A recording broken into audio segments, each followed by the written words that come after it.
भारतीय वायुसेना के बेड़े में बहुत से लड़ाकू विमान शामिल हैं, जो किसी भी परिस्थिति में, फिर चाहे दिन हो या रात, रेगिस्तान हो या बर्फीली चोटियां, सभी जगहों से दुश्मनों को खदेड़ने की क्षमता रखते हैं।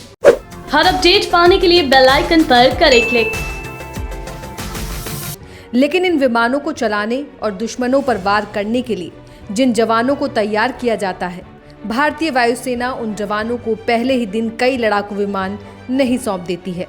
इन जवानों की ट्रेनिंग पहले हल्के विमानों पर करवाई जाती है और इसी जरूरत के चलते सामने आया था हिंदुस्तान एरोनॉटिक्स लिमिटेड का किरण।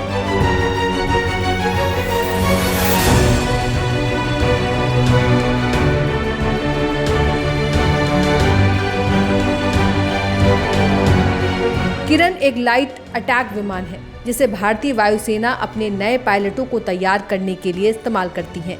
इस विमान को किसी दूसरे देश से नहीं बल्कि इसे भारत में ही डिजाइन किया गया है और बनाया गया है।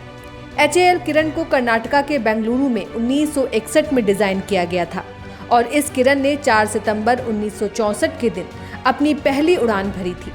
हिंदुस्तान एरोनॉटिक्स लिमिटेड ने भारतीय वायुसेना को पहले 24 विमान दिए थे।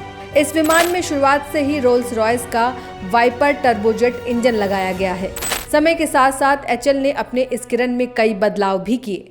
भारतीय वायुसेना के इस ट्रेनर एयरक्राफ्ट को 2 पायलट मिलकर उड़ाते हैं। ये 10 मीटर के करीब लंबा है और इसके विंग्स की लंबाई भी 10 मीटर के करीब ही है। 2560 किलो वजनी ये किरण 695 किलोमीटर प्रति घंटा की रफ्तार से उड़ान भरता है। किरण आसमान में 30,000 फीट की ऊंचाई तक जाने में सक्षम है। वायुसेना के नए पायलटों को हथियार चलाने की ट्रेनिंग देने के लिए इस जेट में तकरीबन 2000 किलो के करीब हथियार भी लगाए जा सकते हैं। इसी के साथ इसमें 2 रॉकेट पॉड्स हैं, जिनमें से 7 रॉकेट्स दागे जा सकते हैं। इसमें 7.62 mm की एक मशीन गन भी लगाई गई है। दशकों से पायलटों को विमान उड़ाने की ट्रेनिंग देता ये HAL किरण आज भी भारतीय वायुसेना की सेवा में तैनात है।